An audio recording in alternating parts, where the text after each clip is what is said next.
Road to IELTS, the IELTS preparation and practice solution, brought to you by Knowledge Island by Bilal.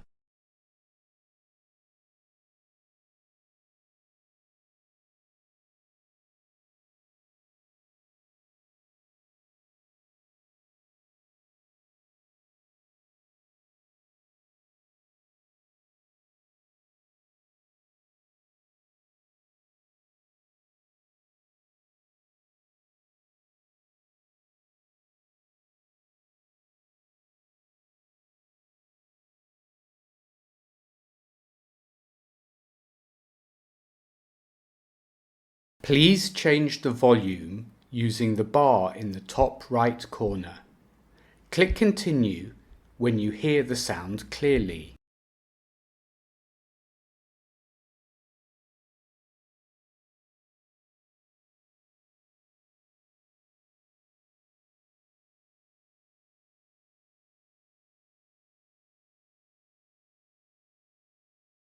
You will hear a number of different recordings, and you will have to answer questions on what you hear. There will be time for you to read the instructions and questions, and you will have a chance to check your work.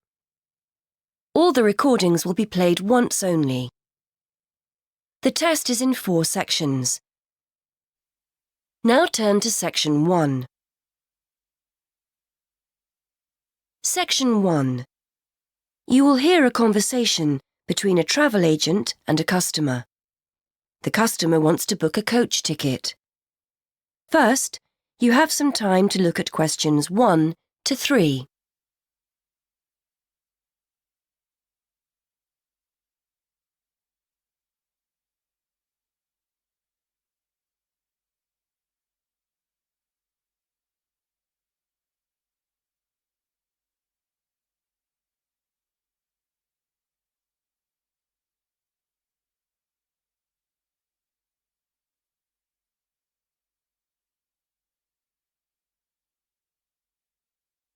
Now we shall begin. You should answer the questions as you listen, because you will not hear the recording a second time. Listen carefully and answer questions 1 to 3.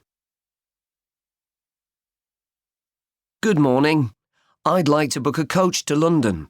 I was hoping you had something available this Saturday afternoon. Good morning, sir. Take a seat and I'll just check for you. Yes, we still have several free seats for Saturday. Where will you be leaving from? There are 3 pickup points in town: Main Street, Centenary Square, or the Central Bus Station. From Centenary Square, please. That's easier for me to get to than the bus station. And what time would you like to leave? There are coaches on the hour every hour, from 12 through till 6 p.m. Well, I'm meeting someone at the station in London and I need to be there for 4:30. So, which one would you recommend? Well, there's one leaving at 1 that arrives at Victoria Station at 4:10, if that's any good. Traffic is usually quite light at the weekend and the drivers tend to make good time, so I think you'd certainly be there for 4:30. OK, that sounds just right. I think I'll take that. I can always phone ahead if I'm going to be late. And when are you returning, sir? Actually, I'm not sure when I'll be coming back, so I won't book a return ticket, just one way. I can always book you an open return if you'd like. You can use this at any time within the next month, as long as you contact us first to reserve a seat. Well, there's a chance I might be getting a lift back, you see, so I'll just pay for one way. I don't want to buy a return if I don't need it. OK, no problem.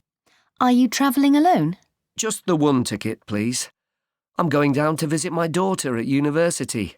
My son's meeting me at the station, so it's a proper family reunion. Before you hear more of the conversation, you have some time to look at questions 4 to 10.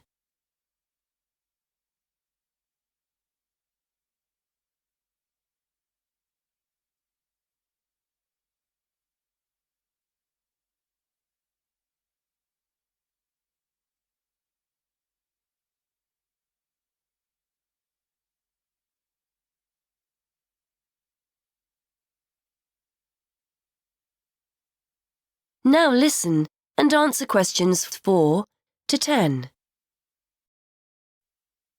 Very nice. OK, well, I can book that for you if you like, sir. That'll be £23.50. Now, I just need to take down some details. Can I have your name, please? Yes, it's Matthew Upton. That's U-P-T-O-N. And your address? 34 Allesley Road. Allesley. That's A-L-L-E-S-L-E-Y.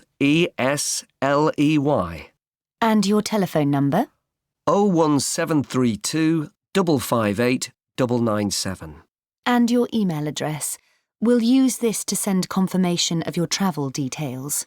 matt257@yahoo.co.uk. OK, thanks. Before I forget, I'll be taking a little luggage. Is there a set luggage allowance? We offer a very good luggage allowance. You can take 2 suitcases as long as they're no more than 20 kilos each. That's 40 kilos in total, and 1 small item of hand luggage on the coach. Most people find that more than adequate. Any additional items carry an extra charge of £10 for each bag.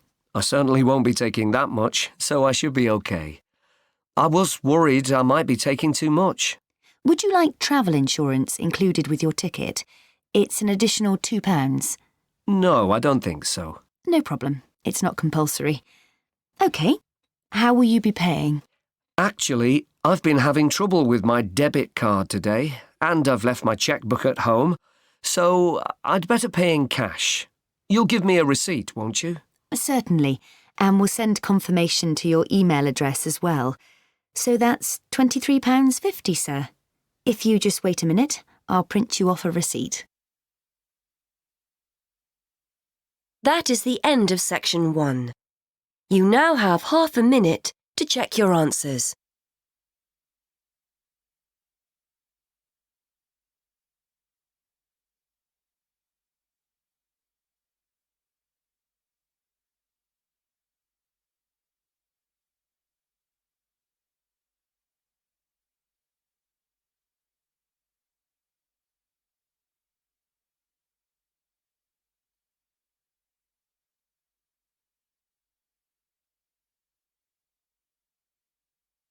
Now turn to section 2. Section 2. You will hear a presenter on a radio show. The presenter is talking to the manager of a local library. First, you have some time to look at questions 11 to 13.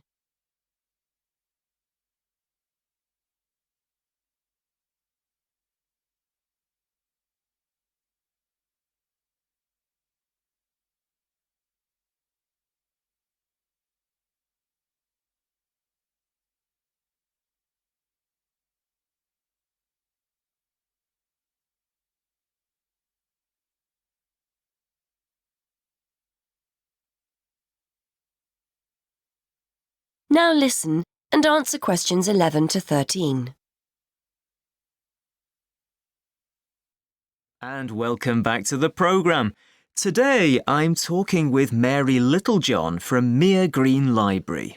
As you'll all know, we've sadly been without our local library for the past 3 months. But the good news is that it's about to open again. Great news, Mary. It certainly is, Jonathan. Despite the fact that money's in short supply, I think visitors will be pleasantly surprised at how different and hopefully better everything is. Fortunately, we didn't need to replace the roof as we'd originally feared. It just needed repairing, so we were left with more money than we expected. We've been able to replace all that old wooden shelving with a more modern style. The computers have been moved to a new designated IT room, and on the subject of technology, visitors can now order and return books and CDs on their own with our new automated system, so no more queuing to be served. Sadly, money ran out before we had the chance to decorate the meeting room, but we're hoping to complete that next year.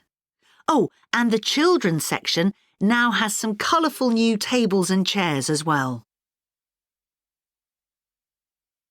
Before you hear more of the radio show, you have some time to look at questions 14 to 20.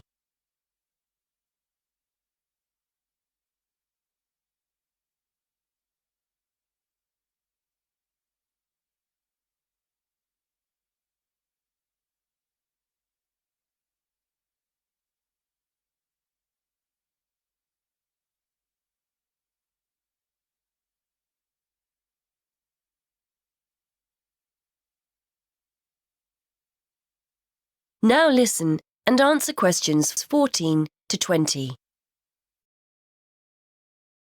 That all sounds fantastic. So, are you having a big reopening party? Well, the doors open on the 28th of August and we'll be serving tea, coffee and sandwiches at 12:30. Then we get down to business in September. The local History Society will be meeting on the first Monday of each month at 7:30 as usual, and we'll be starting our Wednesday lunchtime book club at 1 o'clock. Both of those events are in the meeting room. The computer club won't be running in September as we still need to complete work in the IT suite, but this will certainly be returning in October. And we're especially looking forward to welcoming a local writer, Sally Wainwright, to a new event on the 22nd of September. This will be the first of a series of events we're calling Ask the Author. Visitors will be able to hear authors read from their latest works, ask questions, and even buy a copy of their book to take home.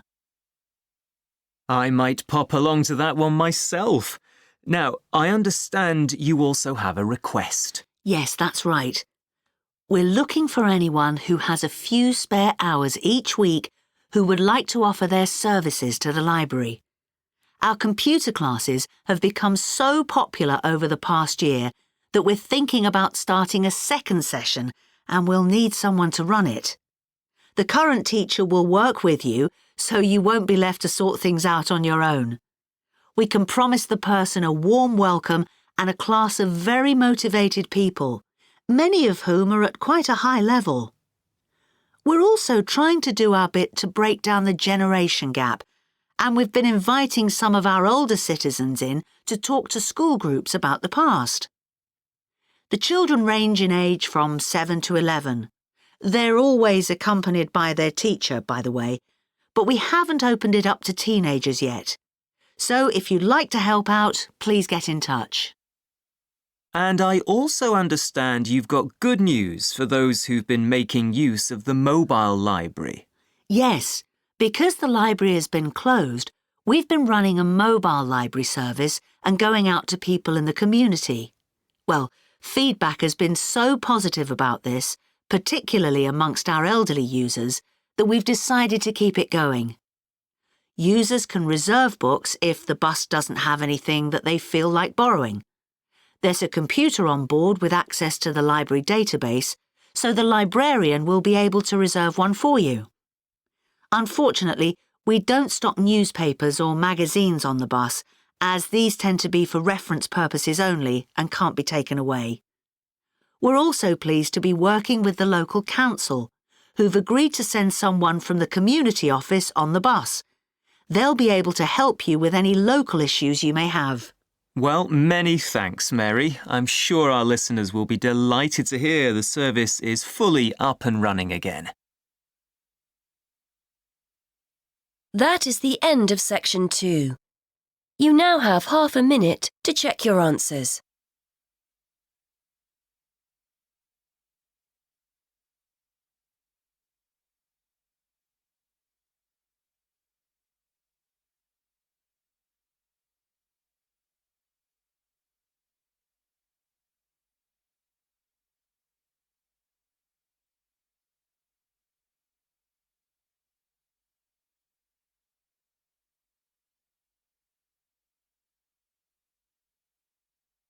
Now turn to section 3. Before we continue, please subscribe to our channel and press the bell icon to get more updates. Section 3. You will hear a conversation between a university tutor and a student about a jobs fair. First, You have some time to look at questions 21 to 23.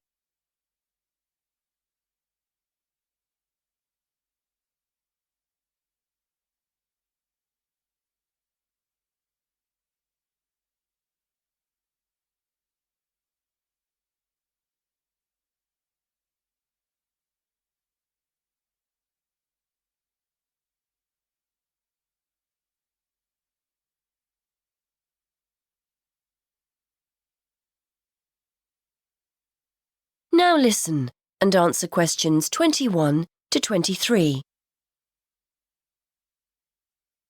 OK, Fergus. So we've looked at your assignment, which was OK. Now, before you go, you know about the jobs fair that's coming up, don't you?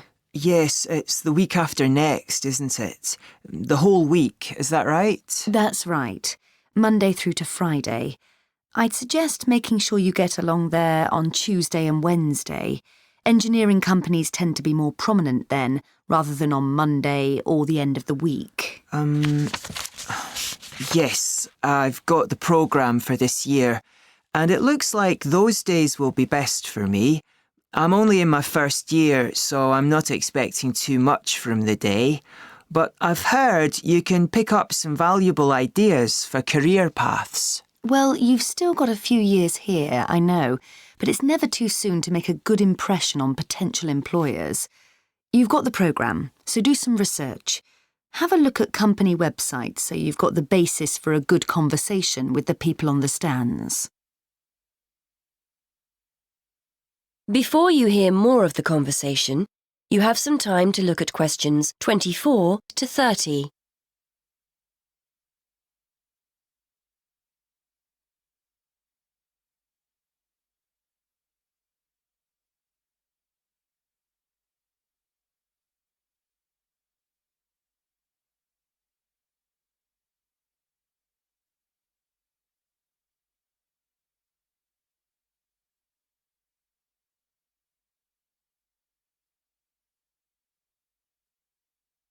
Now listen and answer questions 24 to 30. Yes, I was looking at one the other day. The boss was being interviewed about their staff development programme, and there are one or two other firms I'm also interested in. That's good. You've made a start already. Remember to think about what you're going to ask people before you turn up. Not how much you're likely to earn, of course. You only discuss salaries at job interviews. No, questions about the skills you need for the job, the kind of personal qualities employers are looking for, that kind of thing. Yes, I see what you mean.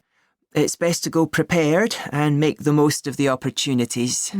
And I'm sure you don't need telling that it's a good idea to dress correctly for the event.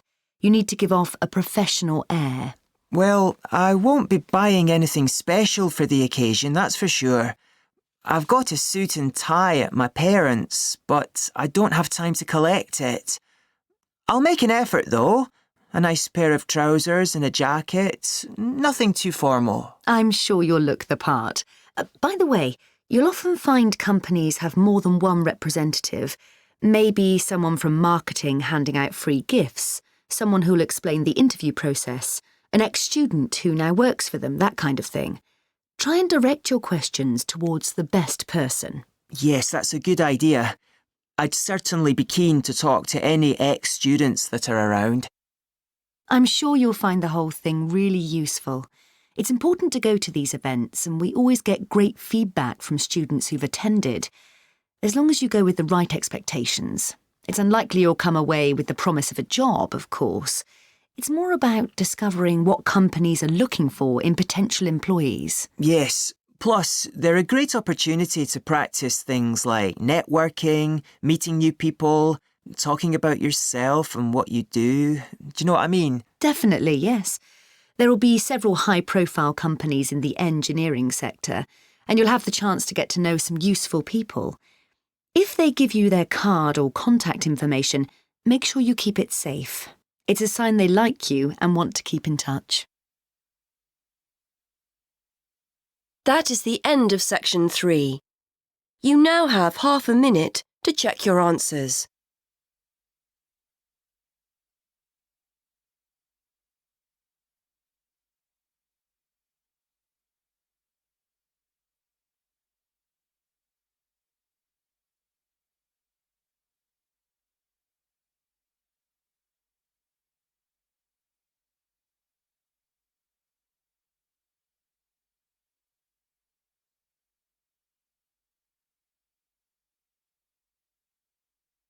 Now turn to Section 4. Section 4. You are going to hear a lecturer giving a talk on archaeology.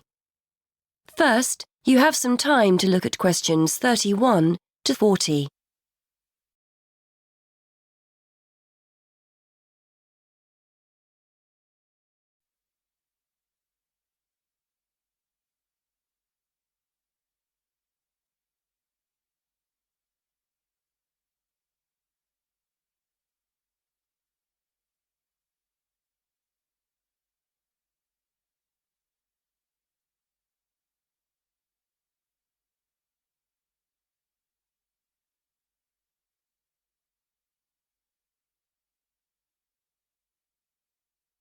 Now listen and answer questions 31 to 40.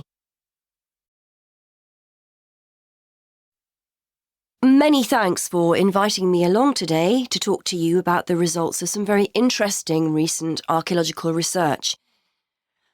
The saying, "you are what you eat," is often applied to present-day dietary advice. Certainly, our bodies will show evidence of whether we eat healthily or live on fast food and takeaways. This can be particularly useful in archaeological research. Through a careful analysis of the ancient bones of our ancestors, we can tell a great deal about their diet and the way they lived. I'd like to talk to you today about some research into the early settlers of some remote tropical islands in the Pacific. When these people travelled to these new lands 3,000 years ago, they had to bring along all the resources they needed for survival, including food, plants and animals from their original homes. One such group were the Lapita people, who were early settlers of remote Oceania, several islands in the Pacific. When the Lapita set sail for the island Vanuatu, they brought with them domestic animals and crop plants. This allowed them to settle in an area where no humans had previously lived and that had limited natural resources. Archaeologists have been keen to discover to what extent these settlers and their domestic animals relied on the resources they'd brought with them compared to the native plants and animals they found on the island. In order to try and understand the diet and lives of the Lapita people, archaeologists analysed the chemical composition of the bones of 50 adults excavated from the Lapita cemetery on Efate Island, Vanuatu. Depending on what we eat, we consume varying amounts of carbon, nitrogen and sulfur. As these chemical elements are ultimately deposited in our bones, the amounts or ratios of each one can provide a sort of dietary signature. For instance, plants incorporate nitrogen into their tissues, and as animals eat plants and other animals, nitrogen builds up in their own system. The presence of different ratios of chemical elements may show whether a human or an animal ate plants, animals, or both. Carbon and sulfur ratios offer another clue to diet.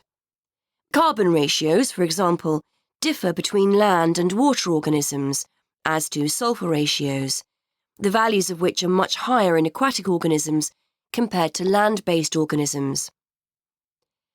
As well as examining the settlers' bones, scientists carried out a comprehensive analysis of the chemical elements found in the settlers' likely food sources. This included modern and ancient plants and animals. They found that early Lapita inhabitants of Vanuatu may have searched for food rather than relying entirely on food they'd grown themselves during the early stages of colonization. In the longer term, they probably did grow and consume food from the resources they'd brought with them, but early on, they appear to have relied as much on a mixture of fish, marine turtles and fruit bats, as well as their own domestic land animals.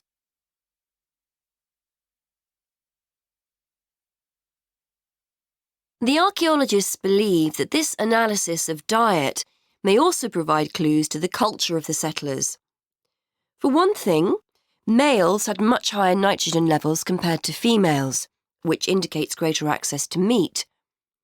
This difference in food consumption may support the hypothesis that Lapita societies were ranked in some way, or it may suggest dietary differences associated with the work people were involved in. Additionally, The archaeologists analysed ancient pig and chicken bones and found that carbon levels in the settlers' domestic animals indicated that they were eating a diet mainly of plants. However, their nitrogen levels indicate that they may also have roamed freely, eating food such as insects. This would have allowed the Lapita people to keep food resources that were in short supply for themselves, rather than feeding them to their domestic animals. That is the end of section 4. You now have half a minute to check your answers.